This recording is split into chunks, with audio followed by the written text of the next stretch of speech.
ವಾಸ್ತವ ಟಿವಿಗೆ ಸ್ವಾಗತ. ನಾನು ಸರ್ದಾರ್. ಕಾರ್ಮಿಕ ಅಧ್ಯಕ್ಷರು ಕಾರ್ಮಿಕರು ಕೂಡಿ ಒಂದು ಹೋರಾಟವನ್ನು ಕೂಡ ಮಾಡಿದ್ರು.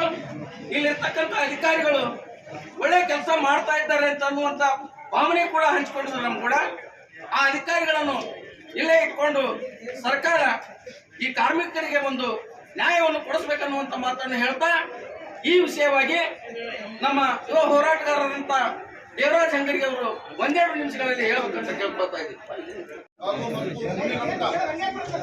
ವಿರುದ್ಧ ಎಲ್ಲ ದಲಿತ ಮುಖಂಡರು ಪ್ರತಿಭಟನೆ ಹಮ್ಮಿಕೊಂಡಿದ್ದು ನಮ್ಮ ತಾಲೂಕಿನಲ್ಲಿ ಅನೇಕ ವರ್ಷದಿಂದ ಡಿ.ಬಿ. ಮುದುರಾಗಿರ್ಬೋದು, ನಾಟಕರಾಗಿರ್ಬೋದು, ವಿಜಯಕರಾಗಿರ್ಬೋದು, ಅನೇಕ ನಾಯಕರು ಈ ಪ್ರತಿಭಟನೆ ಅನ್ನೋದು ಅವರ ಒಂದು ಜನ್ಮಸಿದ್ಧ ಹಕ್ಕದಾಗಿದೆ.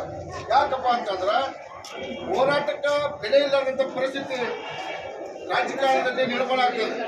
ಇವತ್ತು ಮುನಿರತ್ನ ನೋಡ್ರಿ, ಇವನ್ ಹೆಸರು ತಕ್ಕಂತ ಮುನಿರತ್ನ ಈ ಶಾಸಕ ಬಿಜೆಪಿ ಒಂದು ಶಾಸಕರಾದಂಥ ನಗರ ಶಾಸಕ ಮುನಿರತ್ನ ಒಂದು ಲಿಂಗಾಯತ ಸಮಾಜದ ಹೆಣ್ಣು ಮಕ್ಕಳಿಗೆ, ದಲಿತರಿಗೆ ಅಪ್ಪ ಶಬ್ದವನ್ನು ಮಾತಾಡಿ ನಾನೇ ಒಂದು MLA ಇದ್ದೀನಿ, ನಾ ಏನ್ ಮಾಡೋದು ನಡೀತದೆ ಅಂತ ಕಾರಣಕ್ಕಾಗಿ ಅನೇಕ ಶಬ್ದದಿಂದ ಅವರನ್ನು ಪೀಡಿಸ್ತಾನೆ.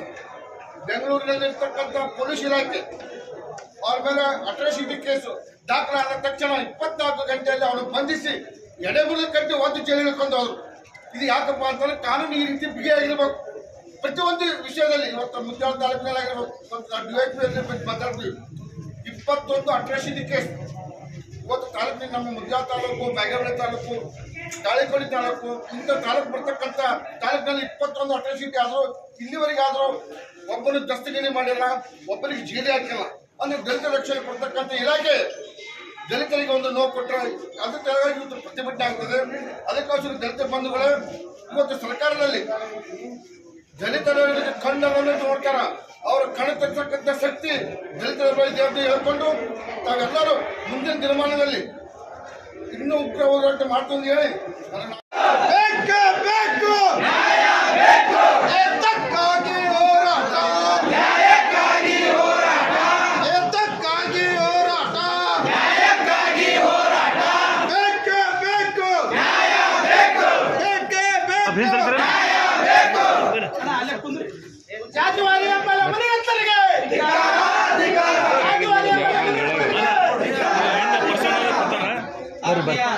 ಬಂಧುಗಳೇ, ನಗರದ ಪ್ರಮುಖ ಬೀದಿಯಿಂದ ನಾವು ಸುಮಾರು ಒಂದು 10 ಬೇಡಿಕೆಗಳನ್ನು ಇಟ್ಕೊಂಡು ಪ್ರಮುಖವಾದಂತಹ ಬೇಡಿಕೆ ಮುನಿರತ್ನ ಅನ್ನುವಂತ ಒಬ್ಬ ಶಾಸಕ ಜಾತಿ ಎತ್ತಿಯನ್ನು ಮಾತಾಡಿ ಹಾಗೂ ಈ ನಮ್ಮ ಬಾಗೇವಾಡಿ ತಾಲೂಕಿನ DYSP ವಿರುದ್ಧವಾಗಿ ಹಾಗೂ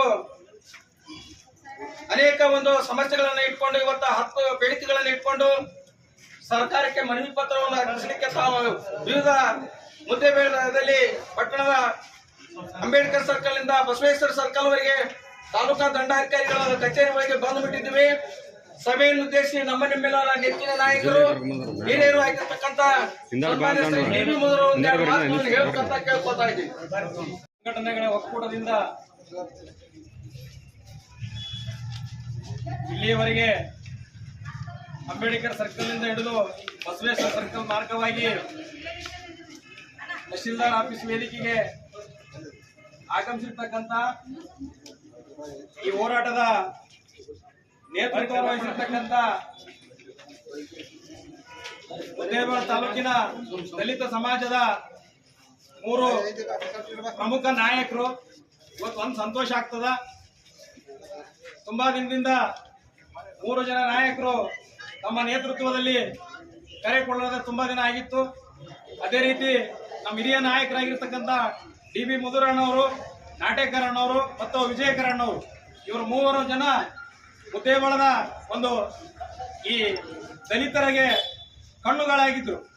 ಹೀಗಾಗಿ ನಾವೆಲ್ಲರೂ ಅವರ ನೇತೃತ್ವದಲ್ಲಿ ಇಲ್ಲಿಯವರೆಗೆ ಹೋರಾಟವನ್ನು ಮಾಡ್ಕೊಂಡು ಬಂದಿರತಕ್ಕಂಥ ಉದ್ದೇಶ, ಈಗ ಭಾರತ ದೇಶ ಅನೇಕ ಮುಂದುವರೆದಿದೆ. ಮಂಗಳ ಗ್ರಹದ ಮೇಲೆ ಹೋಗಿದ್ದೇವೆ, ಚಂದ್ರನ ಮೇಲೆ ಹೋಗಿದ್ದೇವೆ, ಆದರೆ ಒಬ್ಬರ ಮನಸ್ಸಲ್ಲಿ ಇನ್ನೂ ಒಬ್ಬರು ಹೋಗಿಲ್ಲ.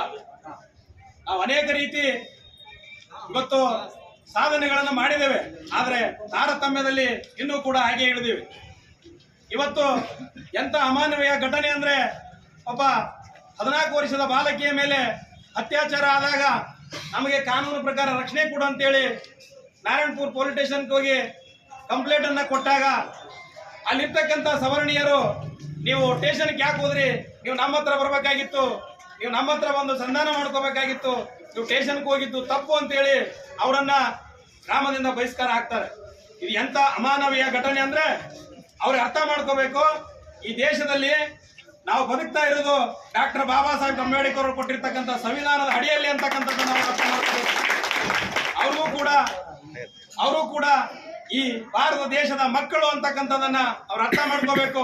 ಅದೇ ರೀತಿ ಕೊಪ್ಪಳದಲ್ಲಿ ಬಾಗಲಕೋಟೆಯಲ್ಲಿ ಒಬ್ಬ ಯುವಕ ಒಂದು ಗಣಪತಿ ದೇವಸ್ಥಾನಕ್ಕೆ ಹೋಗಿದಾನಂತೇಳಿ ಅವನನ್ನ ಕಂಬಕ ಕಟ್ಟಿ ತಳಿಸ್ತಾರೆ.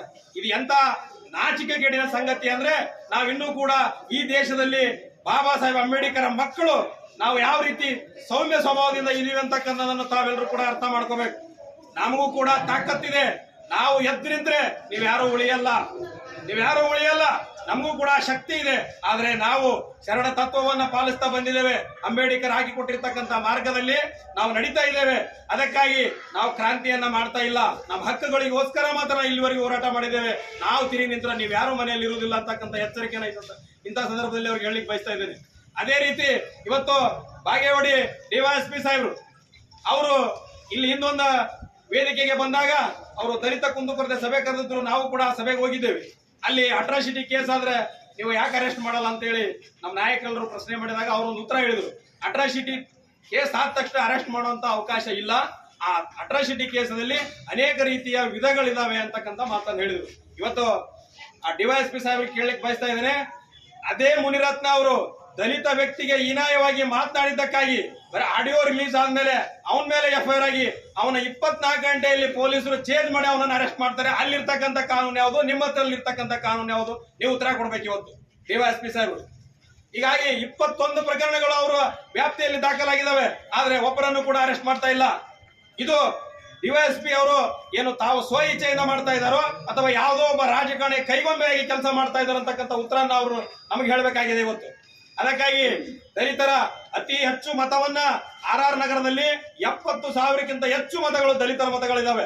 ಅಂತ ದಲಿತರ ಮತಗಳನ್ನ ತಗೊಂಡು ದಲಿತರ ಬಗ್ಗೆ ಹೇಳತಕ್ಕಂಥ ಮಾತನಾಡಿರ್ತಕ್ಕಂಥ ಆ ಮುನಿರತ್ನನನ್ನ ಇವತ್ತು ಸರ್ಕಾರ ಮತ್ತು ಭಾರತೀಯ ಜನತಾ ಪಕ್ಷ ತಾವೇನಾದ್ರೂ ದಲಿತ ಪರವಾಗಿ ಇದ್ದೀವಿ ಅಂದ್ರೆ ಅವನನ್ನ ಕೂಡಲೇ ವಜಾ ಮಾಡಬೇಕು. ಅವನ ಶಾಸಕ ಸ್ಥಾನದಿಂದ ಅನರ್ಹಗೊಳಿಸಿ ಅವನನ್ನ ಕರ್ನಾಟಕದಿಂದ ಗಡಿಪಾರು ಮಾಡಿ ಮತ್ತೆ ಅವನ ರಾಜ್ಯಕ್ಕೆ ಕಳಿಸಬೇಕಂತಕ್ಕಂಥ ಮಾತನ್ನ ಈ ಸಂದರ್ಭದಲ್ಲಿ ಹೇಳಿ ನನಗೆ ಮಾತನಾಡಕ್ಕೆ ಅವಕಾಶ ಮಾಡಿಕೊಟ್ಟು ಬೇಡಿಕೆಗಳಿವೆ. ಈಗ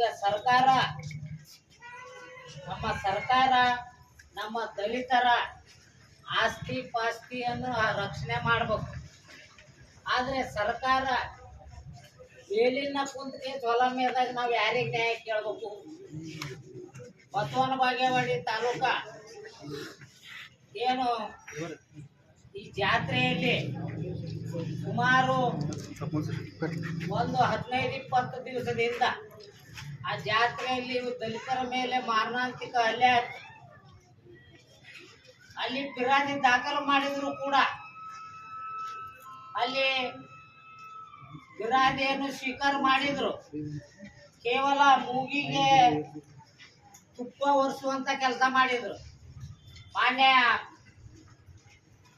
DSP ಸಾಹೇಬರು ಅವರನ್ನ ಆರೋಪಿಗಳನ್ನು ದಸ್ತಗಿರಿ ಮಾಡಬೇಕಾಗಿತ್ತು.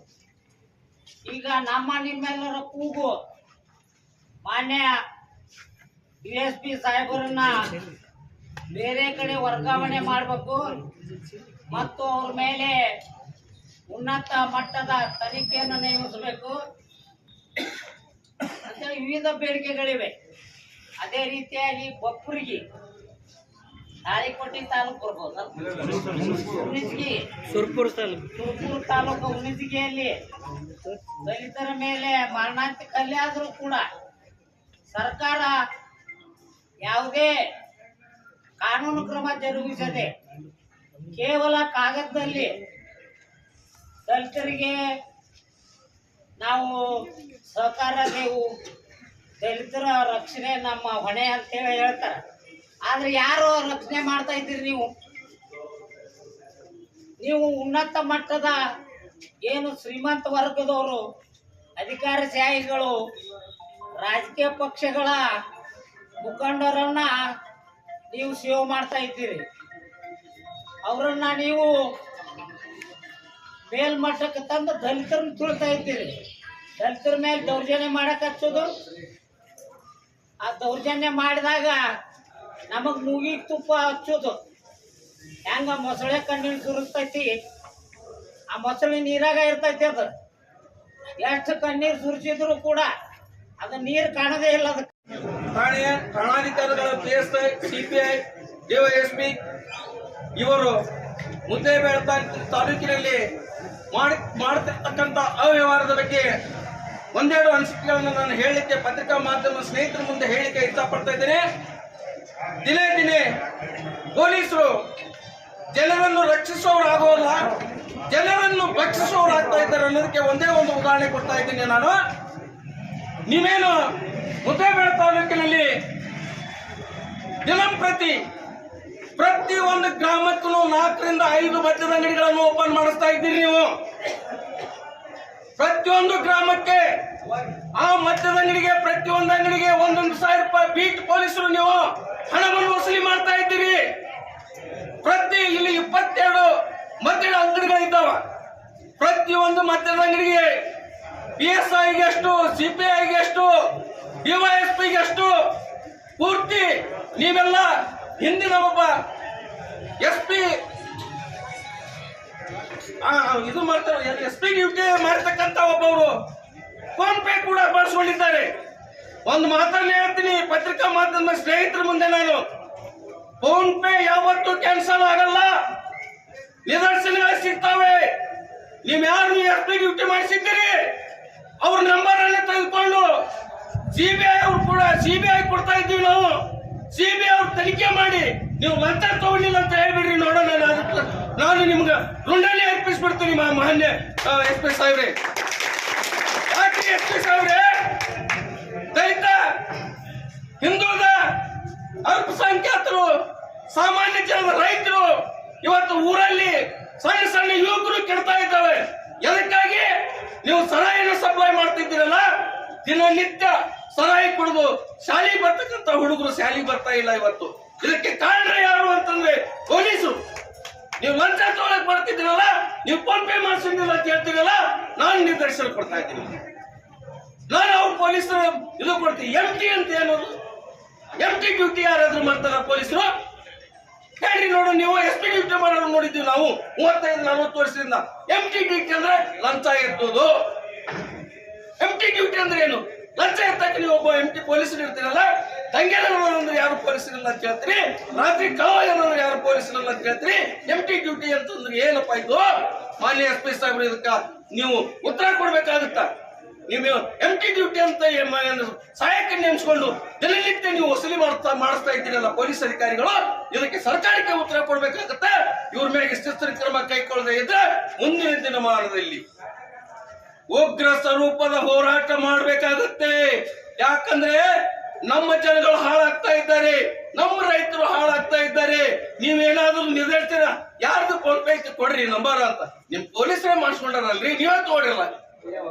ಯಾರ್ಯಾರು ಬಂದಿದ್ದಾವಲ್ಲ ನಿಮ್ಗೆ ಗೊತ್ತಾಗತ್ತಲ್ಲ. ಫೋನ್ ಪೇ ಅಂತೂ ಕ್ಯಾನ್ಸಲ್ ಮಾಡಕ್ಕಾಗಲ್ಲ, ತಗೊಳ್ಳಿಲ್ಲ, ತಗೊಂಡ್ ಮಾಡಿ. ನೀವು ದಲಿತರು ನಿಮ್ಮ ಹತ್ರ ಕೇಸಿಗೆ ಬಂದಾಗ ಏನ್ ಹೇಳ್ತೀರಿ ನೀವು? ಮುಂಜಾನೆ ಕೇಸ್ ಬಂದಿರ್ತಾರ, ಅವ್ರು ರಾತ್ರಿ ಬಂದಿರ್ತಾರ, 2 ದಿವಸ ತರ ಮಾಡಿ ನೀವು ಕೇಸನ್ನು ಪ್ರಕರಣವನ್ನು ದಾಖಲೆ ಮಾಡ್ಕೊತೀರಿ. ನೀವು ಇನ್ಸ್ಪೆಕ್ಟರ್ ಆದವ್ರು ಹಿಡ್ಕೊಂಡ್ ಬರ್ತೀರಿ. ಇನ್ಸ್ಪೆಕ್ಟರ್ ಆದವ್ರು ಹಿಡ್ಕೊಂಡ್ ಬಂದು ಎಲ್ಲಾ ದುಡ್ಡುಗಳನ್ನು ಕಳಿಸ್ತೀರಿ. ನೀವು ತೋರಿಸೋದು 10,000, 2,000, 1 ಲಕ್ಷ, 2 ಲಕ್ಷಕ್ಕಾಗ 10,000 ತೋರಿಸ್ತೀರಿ. ಉಳಿದ ರೊಕ್ಕ ಎಲ್ಲಿ ಹೋಯ್ತು? ಮತ್ತೆ ಅವ್ರಿಗೆ ನೀವು ಅವ್ರ ಕಡೆಯಿಂದ ಹಣ ವಸೂಲಿ ಮಾಡ್ತೀರಿ. ನಾವು ಪ್ರತಿ ಮೀಟಿಂಗ್ ದಲ್ಲಿ ಹೇಳ್ತಾ ಇದ್ದೀನಿ, ನಾನು ಪೊಲೀಸ್ ಅಧಿಕಾರಿಗಳಿಗೆ ಗಾಂಜಾ ಸೇದು ಹೆಚ್ಚಾಗಿದೆ. ಇಲ್ಲಿ ಗಾಂಜಾ ಗಿರಾಕಿಗಳು ಹೆಚ್ಚಾಗಿದ್ದಾವೆ. ನೀವು ತಡೆಗಟ್ಟಿ ಅಂತ 100 ಸಲ ಕೈ ಮುಗಿದು ಕೇಳ್ಕೊಂಡಿವಿ ನಾವು ಪೊಲೀಸ್ ಅಧಿಕಾರಿಗಳು. ನೀವು ಯಾರನ್ನು ತಡೆಗಟ್ಟಿದ್ರಿ? ಯಾರ ಮೇಲೆ ಕೇಸ್ ಹಾಕಿದ್ರಿ? ಓಸಿ ಆಡೋರ್ ಮೇಲೆ ಹಾಕಿದ್ರೆ ನೀವು ದಿನನಿತ್ಯ ಬಸ್ ಸ್ಟ್ಯಾಂಡ್ ನಲ್ಲಿ ಓಸಿ ಆಡ್ತಕ್ಕಂಥ ಜನಗಳಿದ್ದಾರೆ. ಓಸಿ ಆಡದವರಿಗೆ ನೀವು ಮಂತ್ಲಿಯನ್ನು ವಸೂಲಿ ಮಾಡ್ತಿದ್ದೀರಲ್ಲ, ನೀವು ಓಸಿ ಬರ್ಕೊಳ್ಳೋರಿಗೆ ಮಂತ್ಲಿ ವಸೂಲಿ ಮಾಡ್ತಿದ್ದೀರಲ್ಲ ನೀವು ಪೊಲೀಸ್ ಅಧಿಕಾರಿಗಳ.